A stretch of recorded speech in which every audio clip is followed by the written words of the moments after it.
આજે સવારથી જ દિલ્હીના નાયબ મુખ્યમંત્રી મનીષ સિસોદિયાનું ટ્વીટ આવ્યું અને એ ટ્વીટથી તમામને જાણકારી મળી કે મનીષ સિસોદિયાના ત્યાં સીબીઆઈની રેડ છે. ત્યારબાદ અરવિંદ કેજરીવાલનું પણ આવ્યું. મનીષ સિસોદિયાએ એમ કહ્યું કે સીબીઆઈનું સ્વાગત છે. અરવિંદ કેજરીવાલે ટ્વીટ પણ કર્યું દિલ્હીના મુખ્યમંત્રી સાથે, એમ પણ કહ્યું કે જેવી રીતે મનીષ સિસોદિયા શિક્ષણ અને સ્વાસ્થ્ય મુદ્દે સારું કામ કરી રહ્યા છે તેને રોકવાનો પ્રયાસ થઈ રહ્યો છે. મનીષ સિસોદિયા ઉપર શું આરોપ છે અને કેમ સીબીઆઈએ રેડ કરી એ જાણવું સમજવું જરૂરી છે. આરોપ એ છે કે દિલ્હીની અંદર દારૂના પરમિટ માટે એટલે કે દારૂની વેચવાનું જે લાયસન્સ હોય છે એ લાયસન્સની ફી રદ કરવામાં આવી, જેના કારણે દિલ્હીને એટલે કે સરકારને 144 કરોડ રૂપિયાનું નુકસાન થયું છે. અને આ જ મુદ્દે તપાસ થઈ છે. સવારે 8 વાગે પહોંચી હતી. જે જાણકારી મળી છે એ પ્રકારે સીબીઆઈની ટીમ અને દિલ્હી સહિત કુલ 21 ઠેકાણે સીબીઆઈએ છાપેમારી છે. કહેવામાં આવે છે કે રેડમાં કોઈપણ પ્રકારની અડચણ ના આવે તે માટે સિસોદિયાના ઘરના અને સગાવાલાઓના ફોન પણ જપ્ત કરી લેવામાં આવ્યા હતા. હું કહીશ કે આ કહેવામાં આવે છે. આ તમામની વચ્ચે અરવિંદ કેજરીવાલે પ્રેસ કોન્ફરન્સ કરી મનીષ સિસોદિયાના એટલે કે બ્રીફિંગ કરી નિવેદન આપી મનીષ સિસોદિયાના વખાણ કર્યા હતા. અને સાથે બે જે બનાવ્યો છે કે ન્યૂયોર્ક ટાઈમ્સના ફ્રન્ટ પેજ પર મનીષ સિસોદિયાનો શિક્ષણ નીતિને લઈ મોટો ફોટો છપાયેલો છે. સાથે એ પણ કહ્યું છે કે આ દુર્ભાગ્યપૂર્ણ છે. મનીષ સિસોદિયાએ એમ પણ કહ્યું છે સીબીઆઈ આવી તેનું સ્વાગત છે, અમે કટ્ટર ઈમાનદાર છીએ, લાખો બાળકોના ભવિષ્ય બનાવી રહ્યા છે. ખૂબ દુર્ભાગ્યપૂર્ણ એ છે કે આપણા દેશમાં જે સારું કામ કરે છે તેમને પરેશાન કરવામાં આવે છે. ખેર, આ સ્થિતિ છે. રાજનીતિ આ મુદ્દે જબરજસ્ત ગરમાઈ રહી છે. સીબીઆઈ સ્વાયત્ત બોડી છે. સીબીઆઈ અનેક ઠેકાણે અનેક કેસમાં છાપેમારી કરતી હોય છે, પરંતુ આવી સ્વાયત્ત બોડી મુદ્દે રાજનીતિ થાય. ભૂતકાળમાં આપણે જોયું છે કે કોંગ્રેસે આરોપ લગાવ્યા છે, હવે આપ આરોપ લગાવી રહી છે. આ કેટલા યોગ્ય? आज मुद्दे बात करो अपने साथ हरीश खुराना जुड़ाया है. खुराना साहब, आपका बहुत बहुत स्वागत है. हम लोग तो गुजरात से हैं, हम समझ नहीं पा रहे छापेमारी वगैरह क्यों हुई. एग्जैक्टली मामला क्या था हरीश जी? देखिए, आपको बात समझनी पड़ेगी कि मामला आज का नहीं है. मामला लगभग 6-8 महीने पुराना मामला है, जब इन्होंने मैन्युफैक्चरिंग कंपनीज को जो ठेके में अलाउड नहीं है उनको ठेका दिया है. उसके बाद कटर अलाउड नहीं है कि इन्होंने कटर करके ठेका दिया. उसके बाद ब्लैक लिस्टेड कंपनीज को अलाउड नहीं था, उनको ब्लैक लिस्टेड कंपनीज को ठेका दिया. और जब इन सबकी कंप्लेन हुई, हमने कंप्लेन करी, मेरे पास जो आरटीआई थी उससे कंप्लेन करी, एक्साइज डिपार्टमेंट ने नोटिस इशू किया 25/10/2021 को. उस पर कार्रवाई करने की बजाय आपने 15 जुलाई को 144 करोड़ रुपए इनको आपने माफ कर दिए और 50 करोड़ रुपए जो ईएमडी जो वापस नहीं होनी चाहिए टेंडर खत्म होने के बाद, इन्होंने वापस कर दिए. और बिना किसी कैबिनेट नोट के ये सारा मामला जो है ये भ्रष्टाचार का है. और जो अरविंद केजरीवाल जी कहते हैं दोस्तों का, यहां तो उनके अपने दोस्त जो शराब माफिया दोस्त हैं उनको 144 करोड़ रुपए इन्होंने उठा के वापस कर दिए. तो पूरा मामला ये है. तो लेकिन इसके अंदर जो सबूत है और जो पेपर है वो साफ दर्शाते हैं कि मामला बहुत कुछ है. मामला जिस प्रकार से इन्होंने कैश के अंदर ट्रांजैक्शन हुई, जिस प्रकार से 2% से 12% कमीशन हुई, ये सब जो मामला है ये सीबीआई के पास दस्तावेज है. और मुझे लगता है कि जो बात अरविंद केजरीवाल साहब ने कुछ महीने पहले कही थी कि अब मनीष सिसोदिया जी को जेल में डालने का नंबर आ गया है, वो लगता है कि बात सच निकलेगी और बहुत जल्दी मनीष सिसोदिया जेल जाएंगे. क्योंकि अरविंद केजरीवाल, मनोज सिसोदिया ये सब तो ये बोल रहे हैं कि हम कट्टर प्रामाणिक लोग हैं, और आप तो उससे उलट ही बात कर रहे हैं. यही सेम स्क्रिप्ट जब सत्येंद्र जैन गिरफ्तार हुए तो यही बात बोली गई थी. आपको याद होगा, कई चैनलों पे चली भी थी और इन्होंने कहा था हम तो कट्टर ईमानदार हैं, सत्येंद्र जैन को फंसाया जा रहा है. आज उसी सत्येंद्र जैन को कोर्ट के ऑर्डर से, सीबीआई का ऑर्डर नहीं, ईडी का ऑर्डर नहीं, भारतीय जनता पार्टी का ऑर्डर नहीं, कोर्ट के ऑर्डर की वजह से आज 3.5 महीने से वो आदमी जेल के अंदर है. तो यही स्क्रिप्ट जो तोमर के टाइम पे अपनाई गई थी. तोमर उस वक्त मंत्री हुआ करते थे, तब जेल गए मंत्री, तब जाके उन्होंने इस्तीफा लिया. इस बार तो जेल जाने के बाद भी इस्तीफा नहीं लिया, क्योंकि उनको मालूम है कि अगर कहीं ना कहीं सत्येंद्र जैन का इस्तीफा हुआ तो जो गाज है, जो इनके ऊपर जो बात आने वाली है वो अरविंद केजरीवाल के ऊपर बात आ जाएगी. वो अपना मुंह ना खोल दें, इस डर से अभी तक इस्तीफा नहीं लिया है. अच्छा, अरविंद केजरीवाल तो फिर ये भी कह रहे हैं कि बहुत प्रामाणिक है. न्यूयॉर्क टाइम्स में उनका आर्टिकल छपा, उनकी तस्वीर छपी, एजुकेशन का बहुत काम किया, हेल्थ को लेकर बहुत काम किया, उसके लिए उसमें आप लोग रुकावट डाल रहे हैं। उसकी पोल तो मैंने अभी थोड़ी देर पहले ट्वीट करके, खलीज टाइम वाली जो है वो मैंने ट्वीट कर दी कि वही सेम आर्टिकल, वही सेम फोटोग्राफ, वही सेम पत्रकार न्यूयॉर्क टाइम्स में भी छपता है और खलीज टाइम्स में भी छपता है। लेकिन आज एक सवाल इस बात का उठ रहा है कि न्यूयॉर्क टाइम्स में कोई खबर अगर छपती है तो क्या आपको भ्रष्टाचार करने का अधिकार मिल जाता है क्या? सवाल तो इस चीज का है। सवाल यह है कि आप बात कर रहे हो हम शिक्षा की, हम बात कर रहे हैं कि जो घोटाला आपने किया उसका जवाब दीजिए, उसका जवाब नहीं दे रहे हैं। जवाब इस वक्त शिक्षा में बात करेंगे, स्वास्थ्य में बात करेंगे। अरे जो सवाल जनता पूछ रही है कि मैन्युफैक्चरिंग कंपनी को आपने पैसा दिया या नहीं दिया, उस बात का जवाब दीजिए। कार्टेल कंपनी को पैसा दिया या नहीं दिया, उस बात का जवाब दीजिए। आपने ब्लैक लिस्टेड कंपनी को ठेका दिया या नहीं दिया, उस बात का जवाब दीजिए। उसका जवाब नहीं मिल रहा है। एक अंतिम सवाल, क्योंकि देखिए हम तो काफी दूर बैठे हैं, आप खुद शिकायत करता है या तो आपने खुद स्टडी भी किया है और आप बता रहे, इशारे उशारे में बता भी दिया कि मनीष सिसोदिया की बारी है। अंत क्या हो सकता है, क्या लग रहा है, क्या कुछ होगा? देखिए कानून अपना काम करेगा और मुझे लगता है जो दस्तावेज है वो बहुत जल्दी, इस बात का याद करिए, अरविंद केजरीवाल जी ने सत्येंद्र जैन के बारे में कहा था कि जेल जाने वाले हैं, सत्येंद्र जैन जेल गए।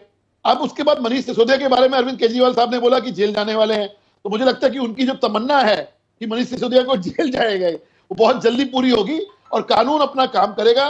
कानून से बच के, कानून से ऊपर कोई नहीं है। और ये मोदी जी की नेशनल की सरकार है, नया भारत है। यहाँ जो कर्म कांड करता है, भ्रष्टाचार करता है, वो बचता नहीं है और जिसने कुछ नहीं किया होता उसे कुछ नहीं होता।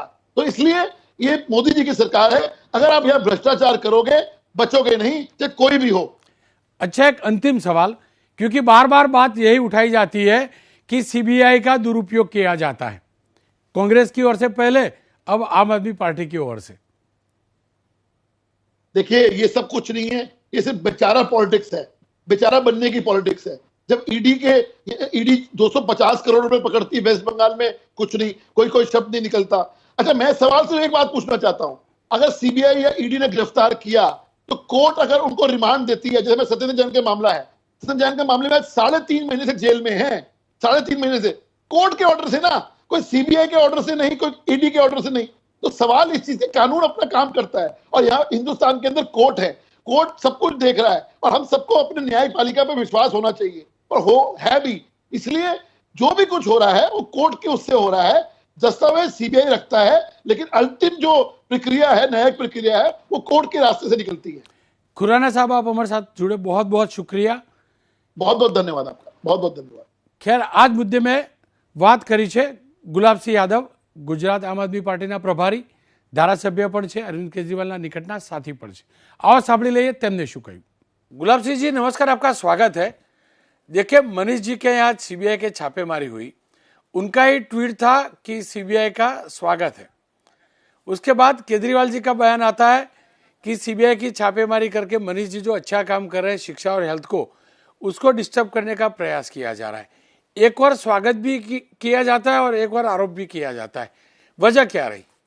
नहीं देखिए, जिस तरह से पिछले जब से आम आदमी पार्टी की सरकार बनी है, करीबन 7.5 साल होने जा रहे हैं, रौनक भाई, आप देखेंगे कि कई सारे विधायक और कई सारे मंत्री और साथ में मुख्यमंत्री जी के घर तक रेड हुई है। और आप देखेंगे अगर कोर्ट के जजमेंट उठाएंगे सारे केसेस के, तो लगभग सारे केसेस में हमारे सारे एमएलए, जितने भी, खुद मैं भी इसका भुगत भोगी रहा हूँ। 2016 में गुजरात से दिल्ली पुलिस मुझे लेकर आई थी और उस केस के अंदर कुछ भी नहीं निकला। जब वो फास्ट ट्रैक कोर्ट में वो केस गया तो बाइज्जत बरी किया गया और सवाल उठे कि भाई सरकारी मशीनरी का इतना दुरुपयोग क्यों किया जा रहा है। और आज जब न्यूयॉर्क टाइम जैसे बड़े अखबार में दिल्ली सरकार की शिक्षा व्यवस्था को बेहतर बताया गया, मनीष सिसोदिया जी के बारे में लिखा गया कि किस तरह से एक व्यक्ति ने शिक्षा क्रांति दिल्ली के अंदर की, उससे नेक्स्ट डे ही आप देखेंगे मॉर्निंग में मनीष जी के घर पे सीबीआई रेड होती है। इससे पहले सत्येंद्र जैन जी के यहाँ हुई, कैलाश गहलोत जी के यहाँ हुई और माननीय अरविंद केजरीवाल जी के घर तक दिल्ली पुलिस पहुंची। तो ये हम उनकी जांच में पूरा उनका सहयोग करेंगे, उससे हम बिल्कुल डिनाई नहीं कर रहे हैं। लेकिन निश्चित तौर पर यह बड़ा दुर्भाग्यपूर्ण है कि भारतीय जनता पार्टी को इसको तारीफ करनी चाहिए थी। देखिए आपने खुद कहा कि आप खुद पीड़ित है, अब दूसरी बार आप कह रहे हैं कि बीजेपी जो है उसका दुरुपयोग कर रही। दुरुपयोग करती गुलाबसिंह जी, तो आपके खिलाफ मामला बन जाता ना। जो गलत काम करते हैं लोग, बीजेपी के लोग, सरकार के लोग, तो गलत मामला भी दर्ज कर देते। नहीं, मैं रौनक भाई, सवाल यहाँ पर उठता है कि जब कोई मामला था ही नहीं, जब कोई मामला था ही नहीं, तो इतने वर्षों से इतने सारे विधायकों के ऊपर, मंत्री के ऊपर अगर आप झूठे मुकदमे दर्ज कर, आप क्या संदेश देना चाहते हैं? आप क्या कहना चाहते हैं? बार बार यानी कि आप अपने पास सरकारी मशीनरी जो है आपका, उसका दुरुपयोग करके, और आप दिल्ली सरकार जो काम करे उसमें बाधा डालेंगे, उसके अंदर रुकावट डालेंगे। इससे तो सीधा सीधा यही मंशा है। आज गुजरात के अंदर सालाना 10,000 करोड़ रुपए की अवैध शराब की बिक्री होती है। क्या सीबीआई, ईडी या किसी में भी हिम्मत है कि गुजरात में जाके वहां के मंत्री, वहां के मुख्यमंत्री से सवाल तलब करे, उनको गिरफ्तार करे, उनसे पूछे कि लाठा कांड में 70 से ज्यादा लोगों की मौत हो गई, इसके पीछे जिम्मेवार कौन है? किसको जिम्मेदार ठहराया जाए? कोई एक व्यक्ति बता दीजिए। भाजपा के पूरे कैबिनेट में किसी ने, एक ने भी जवाबदेही ली इतने बड़े लाठा कांड की? लेकिन यादव साहब, एक सच्चाई ये भी तो है, जो आरोप लग रहे हैं उसके हिसाब से मैं बता रहा हूं कि जिस प्रकार से शराब के ठेकेदारों के लाइसेंस की फी नहीं ली गई या तो कैंसिल कर दी गई, जिसको चल के दिल्ली सरकार को 144 करोड़ का घाटा तो हुआ है। नंबर एक, मैं आपको बता दूं, कोई भी पॉलिसी दिल्ली के अंदर बिना लेफ्टिनेंट गवर्नर के साइन के लागू नहीं होती है। अगर इस पॉलिसी के अंदर कुछ भी था तो लेफ्टिनेंट गवर्नर की आंखें तब नहीं खुली। लेकिन सच्चाई ये है कि इस पॉलिसी के आने के बाद दिल्ली सरकार का जो टैक्स कलेक्शन था, जो रेवेन्यू था, वो बढ़ा, वो 6,000 करोड़ से 9,500 करोड़ रुपए तक पहुंचा। क्योंकि इस पॉलिसी के आने के बाद जितने भी इससे पहले शराब माफिया, कुछ सरकारी दुकानों पर, जो कि कांग्रेस के समय, भाजपा के समय पे भी वो नीति लागू थी, उसको खत्म किया गया। दिल्ली के अंदर 272 म्युनिसिपल कॉर्पोरेशन वार्ड है, लेकिन तमाम जितनी भी दुकानें थी वो सिर्फ 78 वार्ड के अंदर थी। बाकी दिल्ली के अंदर शराब की दुकानें नहीं थी। सिर्फ इन शराब की दुकानों को उन तमाम वार्डों तक पहुंचाया गया है, सरकारी दुकानों को बंद किया गया है, क्योंकि सरकारी दुकानों में कोई टारगेट नहीं था। प्राइवेट दुकानों के माध्यम से इस पूरी शराब नीति को पूरी दिल्ली के अंदर अलग अलग वार्ड में दुकानें खोली गई, ना कि सिर्फ एक जगह 78 वार्ड से हटाकर पूरी 272 वार्ड में किया गया, जिससे कि अवैध शराब की बिक्री पर रोक लगी, कच्ची शराब की बिक्री पर रोक लगी, जिसमें भारतीय जनता पार्टी और कांग्रेस के कुछ बड़े नेताओं का हाथ है। वो उन शराब माफियाओं के साथ थे। उन्होंने जानबूझकर इस पॉलिसी को कैंसिल कराया, और आज मनीष सिसोदिया को इस तरह से प्रताड़ित जो किया जा रहा है, वो सारा सारा भाजपा उसके पीछे है। चाहे इसमें आप इस नजरिए को किस भी तरीके से देख लीजिएगा, लेकिन मेरे मन में जो पीड़ा है, जो दर्द है, मैं गुजरात में कई वर्षों से काम कर रहा हूँ रौनक भाई। आपने अभी अभी देखा 75 परिवार बर्बाद हो गए। आज तक एक भी नेता के ऊपर कार्रवाई नहीं हुई। लेकिन आज दिल्ली के अंदर जो शिक्षा और स्वास्थ्य पे काम हो रहा है, हमारे दोनों मंत्रियों को प्रताड़ित किया जा रहा है। यादव साहब, आपने बताया कि 5,500-6,000 करोड़ की इनकम बढ़ गई दिल्ली की, यानी कि शिक्षा देने के लिए, मुफ्त शिक्षा देने के लिए, अच्छी आरोग्य की मुफ्त में सुविधा देने के लिए शराब से पैसा तो नहीं कमाया जा सकता। इससे पहले भी पहले की सरकारों में भी शराब बिकती थी दिल्ली में। कोई ऐसा नहीं कि अरविंद केजरीवाल ने नई शराब की दुकानें खोल दिए, कर दिया। लेकिन सिर्फ उस जो ब्लैक धंधा था, जो ब्लैक मनी, जहां से जो आपके शराब माफिया थे वो खपाते थे, उसको बंद किया है, उसको रोका है। उसको पुरजोर तरीके से, ये उसके ऊपर एक वार था, उसके ऊपर चोट थी। और मैं मानता हूं कि मैंने अभी भी कहा कि हम सीबीआई की जांच में सहयोग करने को तैयार हैं। हमें कानून व्यवस्था पर पूरा यकीन है कि जब इस मामले को कोर्ट ले जाया जाएगा, तो मैं आपको दावे के साथ कह रहा हूं, सत्येंद्र जैन जी को भी लेके कह रहा हूं, मनीष सिसोदिया जी को भी लेके कह रहा हूं कि निर्दोष होंगे और भाजपा को मुंह की खानी पड़ेगी इन केस के अंदर भी। एक आखिरी सवाल यादव साहब, देखिए, कांग्रेस के लीडर्स के यहाँ भी सीबीआई की छापेमारी हुई। जब कांग्रेस के लीडर या अन्य दल के यहाँ सीबीआई की छापेमारी नहीं होती है, जब होती है, तब क्यों आप लोगों की ओर से बयान नहीं आता है कि परेशान करने का प्रयास किया जा रहा है, किसी को रोकने का प्रयास किया जा रहा है? मैं बहुत स्पष्टवादी इंसान हूं। मैं बिल्कुल कहना चाहता हूं कि इस केंद्र सरकार के पास में इन तमाम एजेंसियों को इस्तेमाल करने के अलावा केंद्र सरकार ने पिछले कई वर्षों में कोई काम नहीं किया। यही इनके अंदर, इन भाजपा का गुजरात मॉडल था, और यही आज पूरे देश के अंदर लागू कर दिया। किस तरह से विपक्ष को कुचला जाए, ये तमाम तरह के सारे हथकंडे भारतीय जनता पार्टी की केंद्र सरकार आजमा रही है। नहीं सर, मैं वही बोल रहा हूं कि अब तक जब छापेमारी और कहीं हुई, तब क्यों इस प्रकार के बयान नहीं आते? नहीं, हमने तो कहा कि विपक्ष को कुचलने के लिए इस तरह की छापेमारी बिल्कुल गलत है। आज अखिलेश यादव जी ने भी ट्वीट करके ये कहा, तमाम पार्टी के लोगों ने कहा। तो ये भारतीय जनता पार्टी का मॉडल है, और ये गुजरात में लागू था, पहले पूरे देश के अंदर लागू किया इन्होंने। સ્વાભાવિક રીતે જ આ મુદ્દો ઘણો પેચીદો છે, અને કેમ કે ગુજરાત ઇલેક્શન પણ આવી રહ્યા છે, એટલે એક વાત ચોક્કસ છે, આ મુદ્દે રાજ્ય વિધાનસભાની ચૂંટણીમાં જબરજસ્ત રાજનીતિ થશે। આ મુદ્દો ચર્ચાનું પણ કારણ બનશે, નેતાઓના ભાષણનું પણ કારણ બનશે।